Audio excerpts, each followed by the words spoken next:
퇴근길에 만나는 오늘 하루의 뉴스. 이동형의 뉴스 정면 승부.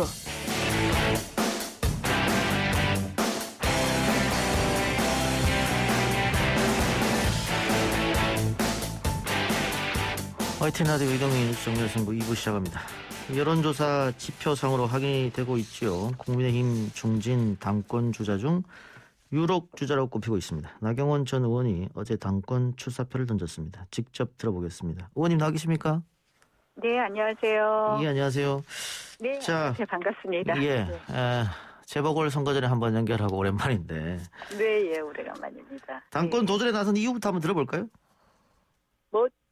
내년 정권 교체 모든 국민들의 열망이다. 저는 예. 이렇게 생각을 하는데요. 그 정권 교체를 만들기 위해서 적임자라는 생각으로 이 자리에 섰습니다. 예. 예. 아시다시피 우리 당이 부족한 점은 더 많이 고쳐야 된다고 생각해서요. 예. 그런 쇄신, 한쪽으로는 쇄신, 또 그러면서 우리 야권의 모든 후보를 단일 후보로 만들어가는 그런 통합, 이 두 가지 과정이 필요하다고 생각을 합니다. 그래서 예. 쇄신과 통합의 두 마리 토끼를 잘 잡을 수 있다. 그래서 나섰습니다. 예. 현실적인 문제 좀 먼저 여쭤보죠. 지금 국민의힘 룰이 7대3인데 이 30에 네네. 대해서는 뭐 이준석 전 최고가 1위를 하기도 하고 나경원 전 의원이 1위를 하기도 했습니다. 그래서 여기에는 뭐 큰 문제가 없을 것 같은데 소위 말하는 이 당심 70%를 어떻게 잡겠느냐. 근데 국민의힘 당원 대부분이 아마 영남 출신으로 제가 구성이 된 걸로 알고 있는데 그분들 마음을 어떻게 잡으실지요? 글쎄요. 그래서 이제 영남 출신 후보들이 유리한 것 아니냐 예. 이런 말씀들도 하시죠. 예. 근데 저는 영남 출신 당원과 비영남 출신 당원이 크게 마음이 다르지 않을 것이다 이렇게 확신합니다. 예. 결국 이 내년 정권 교체를 위해서 누가 적임자이신가 잘 판단하실 거라고 생각을 하기 때문에 예. 그 영남 출신 당원들을 위해서 더 다른 공약을 내야 된다 이런 생각은 하지 않고요. 다만 더 많은 당원들을 좀 만나기 위해서는 영남 지역에 좀 집중적으로 유세를 다니는 것도 여러 가지 접촉을 늘려가는 것은 필요하다 이렇게 생각을 예. 합니다. 그럼 당원들이 아무래도 정치 고관여층이다 보니까 결국은 어디 출신이가 중요한 게 아니라 전략적 판단을 할 것이다 이렇게 기대하시는 모양이네요. 네, 그렇습니다.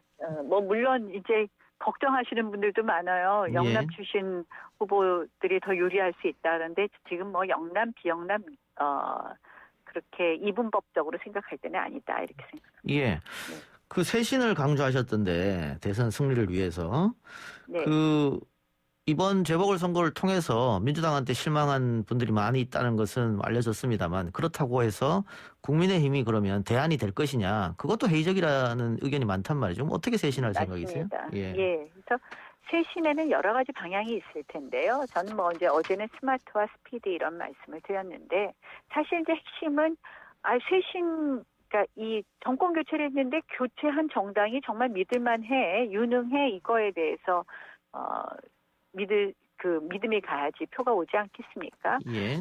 사실은 문재인 정권에 대해서 이 많은 국민들이 마음이 떠난 이유가 무능하다라는 것이거든요. 예. 부동산 정책을 비롯해서 각종 경제 정책이나 이런 부분에 있어서 잘할 줄 알았는데 무능했다. 무능과 또한 키워드는 위선이라고 생각을 하는데요. 예. 그래서 유능한 정당으로 바꾸는 것이 굉장히 중요하다. 그래서 유능한 정당으로 바꾸는 쇄신을 하겠다는 말씀을 드리고요. 그리고 그 유능한 정당이 아까 이제 통합을 후보에 대한 통합만을 말씀을 드렸는데 그 유능한 정당이 좀 더 많은 세대도 아우르고 좀 더 많은 지역도 아우르고 좀 더 많은 가치도 아우르는 그런 통합적인 모습의 정당으로 바꿔야 된다 이렇게 생각을 합니다. 예. 이번에 국민의힘 당권 경쟁이 민주당과는 다르게 역동적이다. 흥행이 될 것 같습니다. 지금 봤을 때는. 네. 그 원인이 초선의 돌풍, 원의 젊은 정치인의 돌풍인 것 같은데요. 그렇게 보고 계십니까? 네, 원외 정치인을 비롯해서 초선 의원들이 대거 이제 당대표에 도전한다는 것이 이제 역동성을 보여준 거라고 생각을 합니다. 예. 근데 이제 컷오프가 있지 않습니까? 5명 정도 컷오프 한다는 얘기인데 지금 여론조사에서 앞서고 있는 나경원, 이준석, 김웅. 근데 이 3명이 공교롭게도 다 지역 기반인 수도권이란 말이에요. 네. 그리고 주호영 전 원내대표 같은 경우는 영남이고 그러면 3명이 수도권에서 표를 갈라먹고 영남 후보가 표를 독식하면 주호영 후보가 손쉽게 되는 게 아니냐 이런 전망도 있던데요. 글쎄 여러 가지 분석이 가능한데요. 제가 아까 말씀드린 것처럼 당원들께서 그렇게 지역에 근거해서 표를 주시고 안 주시고 하지는 않을 거라고 생각을 합니다. 그래서 오히려 지금 대선을 앞두고 매우 중요한 시기 아닙니까? 그 중요한 시기에 정말 전략적 판단을 하실 거다 이렇게 생각을 합니다. 제가 이런 질문을 드린 이유는 혹시 수도권 3명 후보가 후보 단일화 이야기는 하지 않겠느냐 이런 생각을 한번 던져봤는데. 글쎄 선거 때가 되고 경선 때만 되면 맨날 단일화 이야기하는데요. 저는 사실 뭐 별로 단일화 같은 그런 과정이 어떻게 보면은 너무 정치가 이벤트화되는 것 같다는 생각이 들어요. 이제 아까도 흥행 말씀하셨는데 우리 전당대회를 지켜봐 주시고 뭐 이런 점이 중요하죠. 전당대회를 하는데 아무도 관심 없으시면은 문제가 있는데 이 흥행을 위한 단일화 같은 것은 저는 적절하지는 않다고 생각을 하고요. 또 이제 경선이라는 것이 뭐 흥행도 되어야 되겠지만 중요한 건 이제 좋은 후보를 뽑아야 되는 거 아닙니까? 특히 이제 이번 당대표는 뭐 단순히 뭐 얼굴만 비치는 당대표가 아니라 꾸준히 일을 다 해야 되는 당대표거든요. 그래서 이게 너무 재미나 놀이처럼 가면 안 된다는 말씀을 드립니다. 근데 이 초선으로 당대표 도전하는 또 한 명의 후보입니다. 김은혜 의원이 나 전 의원을 뭐 공격했다라고 할까요? 뭐 실패한 리더십이다 뭐 이런 얘기 했던데 어떻게 평가하세요? 글쎄요. 왜 그렇게 말씀하셨는지 모르겠는데 제가 뭐 일일이 다 대답을 할 필요는 없는 것 같아요. 이게 아마 이제 낙선했다고 말씀하신 건가요? 그 얘기신가요? 제가 아마 원내대표로 당을 이끌면서 뭐 총선 등등 실패하지 않았냐 그 얘기 같던데요? 제가 원내대표를 그만두고 나서 총선을 했습니다. 5개월 후에. 그러니까 저는 사실은 자꾸 총선 실패하고 원내대표를 제가 총선 때 지도부라고 자꾸 연관시키시는데 제가 이제 그거 굳이 말씀을 드릴 필요는 없고 저는 모르겠어요. 이 낙선 이야기 가끔 하시던데 넘어져 봐야지 일어난다고 또 실패해본 그 경험이 또 성공의 중요한 걸음이 될 거다 이렇게 생각합니다. 이게 뭐 제 개인적인 판단입니다만 제가 뭐 의원님이랑 뭐 인터뷰도 해보고 요즘에 TV 나오는 것들 뭐 토론하는 거 보니까 지난 원내대표 시절과는 다르게 재보궐 준비하고 거치면서 중진 의원한테 이런 말씀 드리니까 죄송하긴 합니다만 상당히 더 성숙해졌다 이런 느낌을 받았거든요. 혹시 재보궐 준비하고 거치면서 스스로도 그런 걸 느끼셨습니까? 이런 게 있을 것 같아요. 그 시대 그 상황에 따라서 굉장히 달라질 겁니다. 왜냐하면 우리가 제가 원내대표 시절에는 문재인 정권의 지지율은 굉장히 높았고요. 그러나 저희가 보기에 문재인 정권이 지금 잘못하고 있다는 건 너무나 잘 보였었거든요.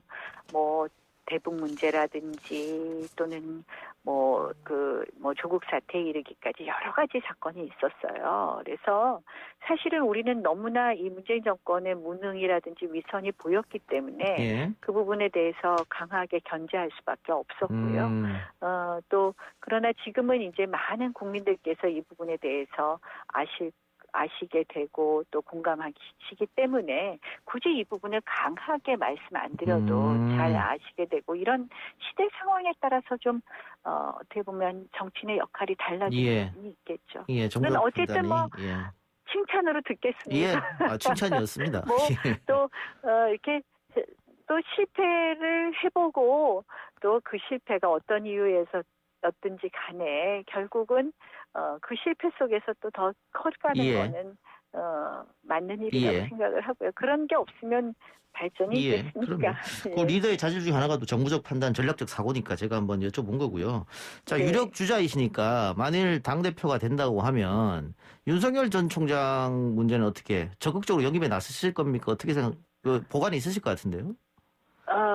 뭐 저는 밖에 있는 후보들은 다 모셔오겠다. 예. 그래서 뭐 윤석열 전 총장도 만나보고 안수 대표도 만나보고 다 만나볼 예정입니다. 예. 그런데 이제 우리가 뭐 정말 뭐 애걸복걸을 하는 그런 영입이 아니라 예. 어떻게 보면은 올 수밖에 없는 예. 그런 튼튼하고 좋은 정당으로 만드는 것이 또 먼저 아닐까 이렇게 생각합니다. 그럼 홍준표 의원 복당 문제는 어떻게 됩니까?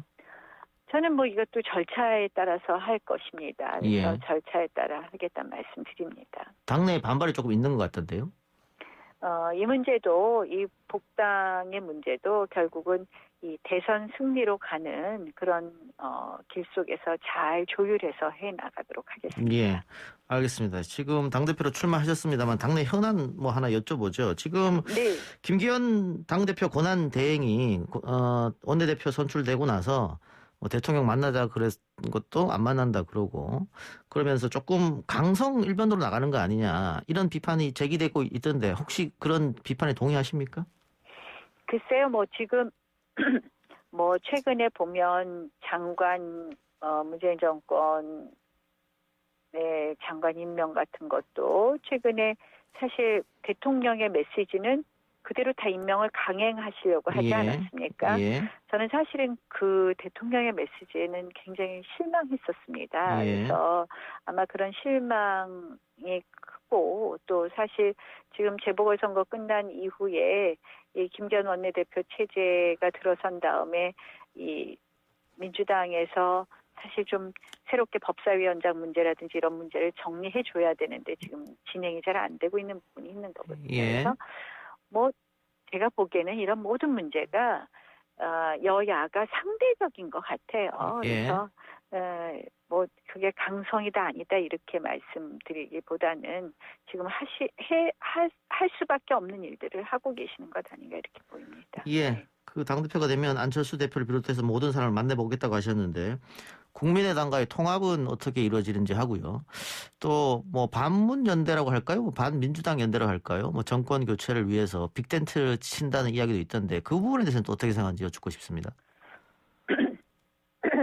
안철수 대표 측의 국민의당과의 통합 문제도 뭐 꼭 언제가 중요하다, 뭐 빨리 하는 게 중요하다 이렇게 이야기하는 것보다는 이 대선 승리까지의 과정 속에서 반드시 해야 되는 일이다. 예. 그거는 물론 우리가 뭐 제가 당 대표가 된다면 당 대표 당선 이후에 뭐 바로 시작은 하겠지만 예. 너무 속도에 대해서나 시간에 대해서 우리가 너무 구애받을 필요는 없다고 생각을 하고요. 예. 그다음 두 번째 질문이 아까 빅텐트였습니다. 예, 빅텐트였죠. 예. 예.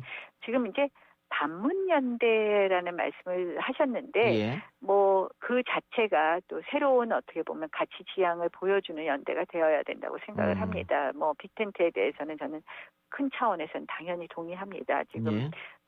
이 문재인 정권은 종식시켜달라는 그런 국민의 바람이 크기 때문에 그런 면에서는 빅텐트에 대해서 동의하지만 그것이 단순히 반문연대로 그쳐서는 안 된다.